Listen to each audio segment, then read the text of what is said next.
My name is Ramakrishnan. I am a software engineer. I have two questions for you. The first is, what does Islam say about donating organs after death?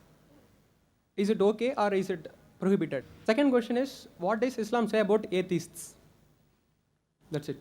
The brother has two questions. I think non-Muslim are one they're asking two, no problem. The first question is, what does Islam say about donating organs? Second question is about atheist. As far as the first question is concerned, what does Islam say about donating organs? There's no direct verse in the Quran or any Sahih Hadith which says whether organs can be donated or not. But there are various conferences that have held in Saudi Arabia, in Malaysia, and various different parts of the world.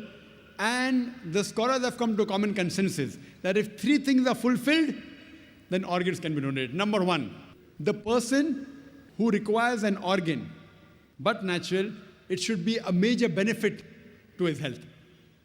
He can receive organ as long as it's a major benefit or saves his life.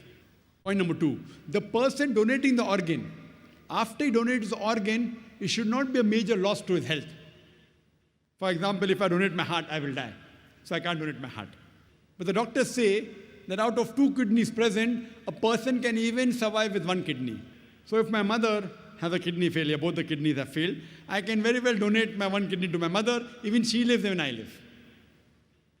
But naturally, after a person dies, if he wants to donate any other organ, that is permissible. But if he's alive, he should not donate any part of the body which will cause a major damage to his health or a loss of life. And the third criteria is, it should not be for money. No one should sell organ. If all these 3 conditions are fulfilled, then organ donation very well can be done. As far as the second question is concerned, what does Islam have to say about atheists? As far as I'm concerned, whenever I meet an atheist, are you an atheist, brother? He said no. Whenever I meet an atheist, the first thing I do is I congratulate that atheist. People may wonder that why is Zakir congratulating atheists? The reason I'm congratulating atheists is because most of the human beings, they usually do blind belief. He is a Hindu because father is Hindu. He is a Christian, father is a Christian. Many Muslims are Muslim because father is a Muslim. Now this atheist, he's thinking. He may be coming from a religious background. His father may be pious. But he does not believe that how can there be a God who requires to eat, a God who can die, a God who can lie. So the reason I congratulate the atheist is because he has said the first part of the Islamic Shahada, Islamic creed, La ilaha, that there is no God. The only thing I have to do is illallah, but Allah, which I shall do inshallah. So half my job is done. To a non-Muslim who believes in some other God, first I have to prove to him that the God he's worshipping is wrong. And after I prove to him that the God he's worshipping is wrong, then I have to prove to him about the correct God. Here, the atheist, half my job is done. He already agrees in the first part of the Islamic Shahada, La ilaha, there is no God. The only thing I have to do is illallah, which I shall do inshallah.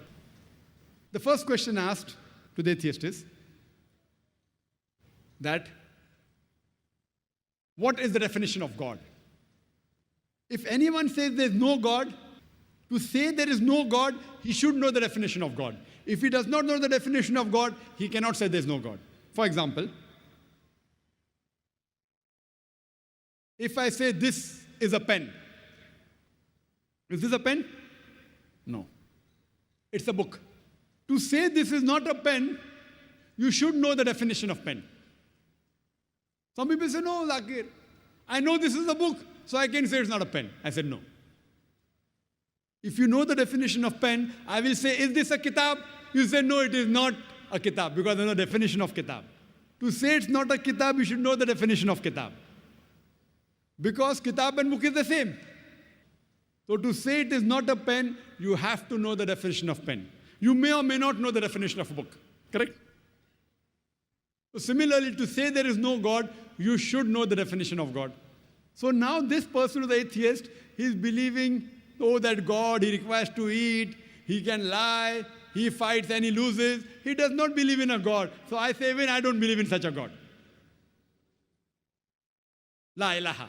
Then I tell to him the correct concept of God. And the correct concept of God is mentioned in Surah Ikhlas, chapter number 112, verse number 1 to 4, which I shall discuss in the last day of the conference, inshallah. That is on 20th of January. So what he's doing, he is rejecting the false God. Then I ask the question to the atheist, that if suppose there is equipment which is brought in front of you, who no one in the world has ever seen, no one knows about it. And if I ask the question, that who will be the first person who will be able to tell you the mechanism of that equipment? The atheist will tell. The first person who will tell the mechanism of this equipment, who no one in the world has seen, it is the creator. Some may say the manufacturer. Some may say the inventor. Some will say the person who has made it, maker. He may say creator, maker, inventor, manufacturer. Whatever he says, it will be somewhat similar. Don't grapple with the words. What he says, accept it. Then ask him. Then repeat the lecture which I gave, which I don't intend repeating, that how did the universe come into existence? So he will tell about the Big Bang. Then I'll tell him that when did you come to know? He will tell you in 1973, yesterday in science, 30 years back, 40 years back. I will say, what you are talking about the Big Bang you came to know 30 years back is mentioned in the Quran 1400 years ago. Who could have mentioned it? He will say, maybe it's a fluke. Don't argue with him. Continue. What is the shape of the earth? He will tell you, previously people thought it's flat, now we know it's spherical. When did you come to know? He will tell you 1577, when Sir Francis Drake sailed around the earth. When? 300 years back, 400 years back, 450 years back. The Quran mentions 1400 years ago. Who could have mentioned it?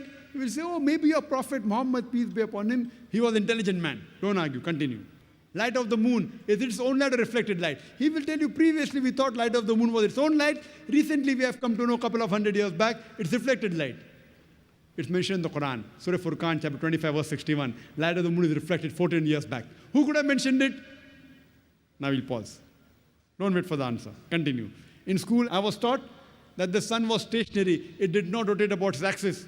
You'll have, is that mentioned in the Quran? I said, no, that's what I learned in school. But the Quran says the sun and the moon rotate, which we have come to know recently. In school, 25 years back, I was told the sun did not rotate. The Quran says 14 years back that the sun rotates, which science has discovered today. Who could have mentioned that? There'll be a pause. Don't wait for the reply. Continue. So all the scientific things I mentioned in my talk, after each scientific fact, ask him who could have mentioned it before. And finally, he will tell the creator, the manufacturer, the inventor, the maker. This creator, this manufacturer, this producer, this inventor, we in Islam call as Allah. That's the reason today science is not eliminating God, la ilaha, it is eliminating models of God, illallah. Therefore, Sir Francis Bacon, a very famous philosopher, he said that little knowledge of science makes you an atheist, in-depth knowledge of science makes you a believer in God. So, with this help of this lecture, Quran Modern Science, you can prove the existence of God scientifically. Hope that answers the question.